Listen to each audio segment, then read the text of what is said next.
Study IQ IAS, अब तैयारी हुई अफोर्डेबल।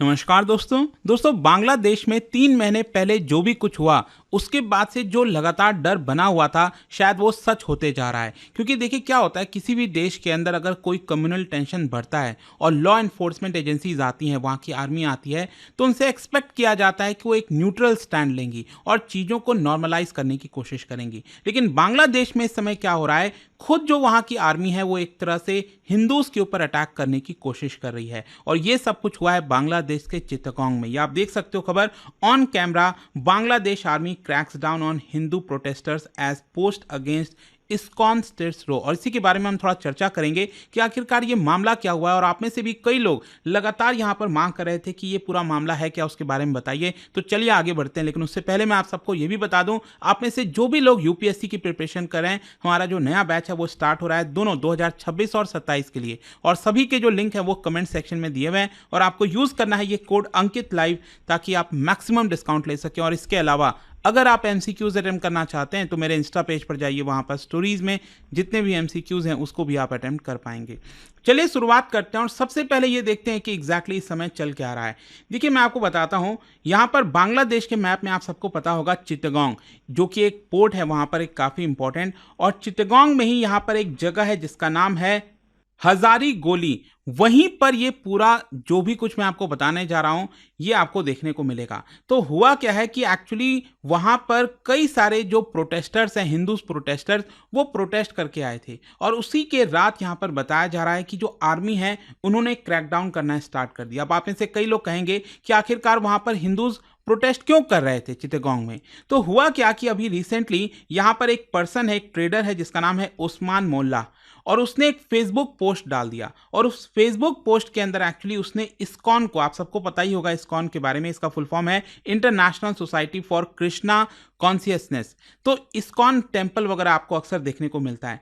तो ये जो पर्सन है ना उस्मान मोल्ला, उसने यहाँ पर यह कह दिया कि जो इस्कॉन है वो एक टेररिस्ट ऑर्गेनाइजेशन है। और हम सब जानते हैं यहाँ पर कि वो स्पिरिचुअलिटी की राह पर रहता है। और जो इस्कॉन है वो कभी इस तरह की चीजें जो आरोप लगाए जा रहे हैं टेररिस्ट ऑर्गेनाइजेशन, वो कभी कर ही नहीं सकता। और यहां पर इस्कॉन के साथ साथ जो सनातन धर्म है उसके खिलाफ उसने एक पूरा पोस्ट डाल दिया। और उसी के चलते यहां पर जो हिंदूज हैं वो प्रोटेस्ट कर रहे थे कि ऐसा नहीं होना चाहिए। लेकिन उन्होंने प्रोटेस्ट करके ये गलती कर दी, क्योंकि वहां की जो पुलिस है और जो आर्मी है उन्होंने रात में ही एक ऑपरेशन स्टार्ट किया। और बताया जा रहा है कि उस एरिया में जाकर जो हिंदूज के घर हैं उनमें गया और वहां पर लाठी चलाई गई, ब्लैंक जो है बताया जा रहा है शूट भी किया गया। और जिसकी वजह से बहुत से हिंदूज को गिरफ्तार भी किया गया। उनमें से कुछ को पूछताछ के बाद छोड़ दिया गया था। लेकिन ये सारी चीजें अल्टीमेटली वहां की स्टैब्लिशमेंट के द्वारा की जा रही थी। और जहां तक सवाल है कि ये जो उस्मान मोल्ला है उसको सेफ कस्टडी में रख दिया गया है ताकि उसको कोई खतरा ना हो। और इसी के चलते आप देख पाओगे इस तरह के कई सारे जो वीडियोस वगैरह हैं वो लगातार सोशल मीडिया पर वायरल हो रहे थे कि किस तरह से वहां की जो आर्मी है, पुलिस है, वो जगह जगह जाकर हिंदूज के पास इस तरह से आपको अटैक करते हुए देखने को मिलेगी। इनफैक्ट मैं आपको बता दूं कि रिसेंटली कुछ इंडिविजुअल्स और ग्रुप्स ने मांग रखी है कि जो इस्कॉन है बांग्लादेश के अंदर उसके ऊपर बैन लगा देना चाहिए। और यहाँ पर एक ग्रुप है जिसका नाम है इनकलाब मंच, और उन्होंने यहाँ पर बैन की मांग रखी है इस्कॉन के ऊपर। इसी को देखते हुए यहाँ पर जो इस्कॉन के लीडर्स हैं उन्होंने रिसेंटली जो अमर देश एक पेपर है उनके जो एडिटर हैं उनसे मांग रखी कि आप प्लीज़ इसको लेकर अपोलोजाइज करिए कि आप लोग इस तरह से इस्कॉन को बैन करने की बात कैसे कह सकते हैं। खैर जो भी इस समय ये सब कुछ हो रहा है, इसको देखते हुए यहाँ पर जो इस्कॉन के लोग हैं उन्होंने डायरेक्टली भारत के प्राइम मिनिस्टर नरेंद्र मोदी जी का इंटरवेंशन चाहा है। यहाँ पर जो इस्कॉन के स्पोक्स पर्सन आप देख सकते हो, राधा रमन दास, उन्होंने पीएम मोदी का इंटरवेंशन की मांग की और कहा है कि जो इस समय चीज़ें हो रही हैं चित्तगोंग के अंदर वो काफ़ी ज़्यादा डिस्टर्बिंग है। हिंदूज़ को यहाँ पर अटैक किया जा रहा है, आर्मी सिर्फ एक ही साइड ले रही है और दूसरी तरफ ध्यान भी नहीं दे रही। यहाँ पर कितने लोग मारे गए इस पूरे अटैक में अभी हमें पता भी नहीं है, और किस तरह से चीज़ें घटित हो रही हैं उसके बारे में भी नहीं पता। क्योंकि बताया ये भी जा रहा है कि जो सीसीटीवी कैमरेज वगैरह में चीज़ें सामने आई हैं उसको, उस एविडेंस को भी ख़त्म करने की एक तरह से कोशिश की जा रही है। और जो इस्कॉन के लोग हैं उनका ये भी कहना है कि जो बांग्लादेश के अंदर माइनॉरिटीज़ के ऊपर अटैक इसलिए भी हो रहा है क्योंकि जो हिंदूज़ हैं वो एक साथ आ गए हैं और इसी की वजह से वो जो लोग हैं वो काफ़ी परेशान हैं, and that is why they are attacking us. And कहीं ना कहीं इसी को देखते हुए जब तक पीएम मोदी इंटरवीन नहीं करेंगे, भारत इंटरवीन नहीं करेगा, उनकी हालत शायद अच्छी नहीं होने वाली। खैर, मैं आपको बता दूं अभी रिसेंटली भी क्या हुआ था, पिछले महीने की बात है, अक्टूबर में यहाँ पर जो एक बहुत बड़ा मैसिव रैली आप कह सकते हैं चिटगांव में हिंदूज के द्वारा निकाला गया था। आप देख सकते हैं यहाँ पर एक ऑर्गेनाइजेशन है बांग्लादेश के अंदर, सनातन जागरण मंच, उन्होंने ये पूरा एक मैसिव रैली चिटगांव के काफ़ी फेमस जगह है लाल दिघी मैदान, वहाँ पर एकत्रित होकर निकाला था और काफ़ी सारी मांगे की थी। उनका मेन मांग यही था कि जो माइनॉरिटी राइट्स हैं, जो सिक्योरिटी है इंटरिम गवर्नमेंट से, वो उनको यहाँ पर मिलना चाहिए। क्योंकि अगर आप देखोगे यहाँ पर जब से मोहम्मद यूनिस की पूरी सरकार चल रही है, जब से शेख हसीना को हटाया गया है, तो लगातार माइनॉरिटीज़ के ऊपर, हिंदूज़ के ऊपर अटैक किए जा रहे हैं। तो यहाँ पर जो 8 मांगे की गई हैं, 8 डिमांड्स, वो क्या क्या है मैं आपको बताता हूँ। यहाँ पर जो हिंदूज़ के द्वारा मांग किया जा रहा है उसमें से एक ये है कि एक ट्रिब्यूनल बनाया जाए और जिन लोगों ने अटैक किया हिंदूज़ के ऊपर उनको जस्टिस मिलना चाहिए। दूसरा, यहाँ पर कंपनसेशन मिलना चाहिए विक्टिम्स को।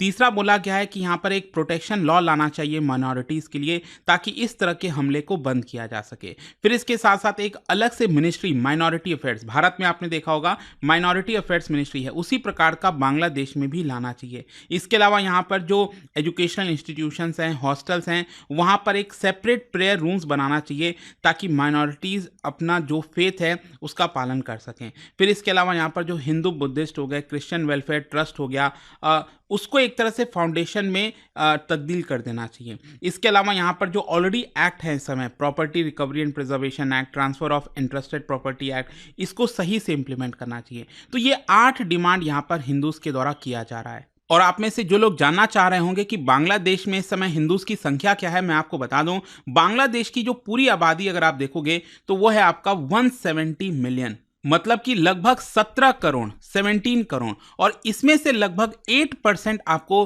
हिंदूज पॉपुलेशन देखने को मिलेगा। और ज़्यादातर हिंदूज पॉपुलेशन ट्रेडिशनली क्या है, शेख हसीना की जो पार्टी है अवामी लीग, उन्हीं को सपोर्ट करते आ रही है। लेकिन अभी आपको पता ही है यहाँ पर शेख हसीना को हटाया गया, एंड दैट इज़ वाई ये आपको रिपरकशन देखने को मिल रहा है। और अभी तक शेख हसीना के हटाने के बाद से अब तक अगर आप देखोगे जो भी क्लैशेस, प्रोटेस्ट हुए हैं बांग्लादेश में, इसमें लगभग 600 से ज़्यादा लोग मारे जा चुके हैं। तो अब क्वेश्चन यही कि आखिरकार उनका प्रोटेक्शन कैसे किया जाएगा। और मैं देख रहा था, इसी को देखते हुए यहाँ पर अभी पहली बार जाकर भारत और बांग्लादेश के जो आर्मी चीफ हैं उनके बीच में बातचीत हुई है। जी हाँ, 5 अगस्त को जो ये पॉलिटिकल अपहेवल हुआ था बांग्लादेश के अंदर, उसके बाद से आप देख सकते हैं पहली बार बताया जा रहा है भारत की तरफ से जो हमारे आर्मी चीफ हैं द्विवेदी साहब, और बांग्लादेश के जो चीफ ऑफ आर्मी स्टाफ हैं जनरल वकार उस जमान, उनके बीच में एक वीडियो टेलीकॉन्फ्रेंस हुआ है। और यहाँ पर दोनों जो है म्यूचुअल जो इंटरेस्ट हैं दोनों देश के बीच में, जिसमें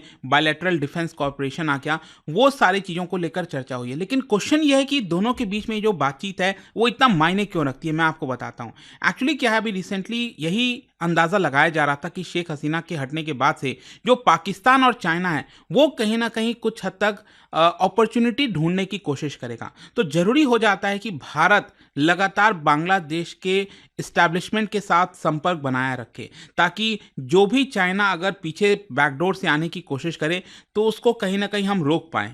क्योंकि अल्टीमेटली सोच के देखिए, अगर बांग्लादेश में कुछ भी होता है तो उसका डायरेक्ट असर भारत के ऊपर होगा, क्योंकि भारत के साथ एक बहुत बड़ा बॉर्डर जो है 4000 किलोमीटर से ज़्यादा आपको देखने को मिलता है। तो हिस्टोरिकली भी अगर आप देखोगे तो भारत और ढाका के बीच में, बांग्लादेश के बीच में जो डिफेंस कॉपरेशन है वो ठीक ठाक रहा है। इसका कारण भी है क्योंकि इतिहास अगर आप देखो तो पहले वो पाकिस्तान हुआ करता था, ईस्ट पाकिस्तान, तो यहाँ पर वो उसमें चेंजेस हुआ और वो बांग्लादेश बना, और उसमें भारत ने काफ़ी सहयोग किया था। तो दोनों बीच के जो आर्म्ड फोर्सेस हैं उनके बीच में अच्छा खासा आपको रिलेशंस देखने को मिलेगा। और स्पेशली शेख हसीना के रिजीम में दोनों देश के बीच में और ज़्यादा कॉपरेशन बढ़ा था। स्पेशली आप देख सकते हो यहाँ पर जो रेगुलर विजिट्स हैं दोनों देश के डिफेंस लीडर्स के बीच में, इसके अलावा जॉइंट ट्रेनिंग एक्सरसाइजेज हो गए, सप्लाई ऑफ मिलिट्री हार्डवेयर हो गया फ्रॉम इंडिया टू बांग्लादेश, ये सब कुछ हो रहा था। और जो खुद इस समय आर्मी चीफ हैं उस समय बांग्लादेश के जमान साहब, उनका भी अच्छा खासा रिलेशंस इस समय भारत के मिलिट्री लीडरशिप के साथ देखने को मिलता है।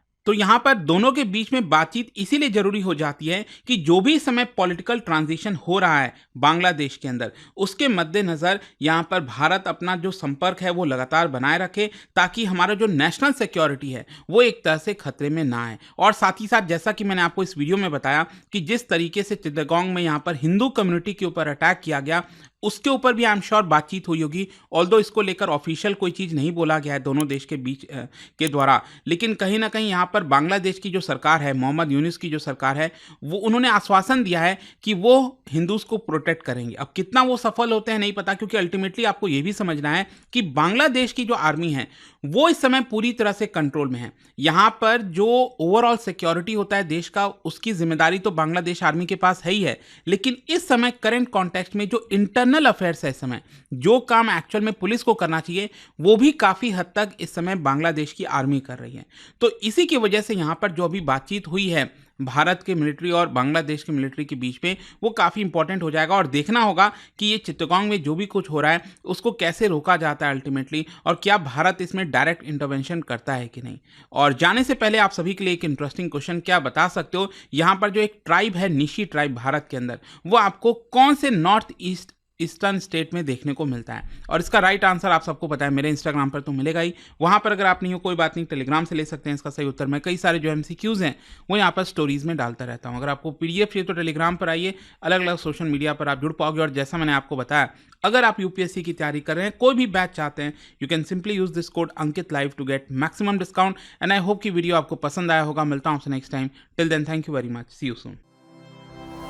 स्टडी IQ IAS, अब तैयारी हुई अफोर्डेबल।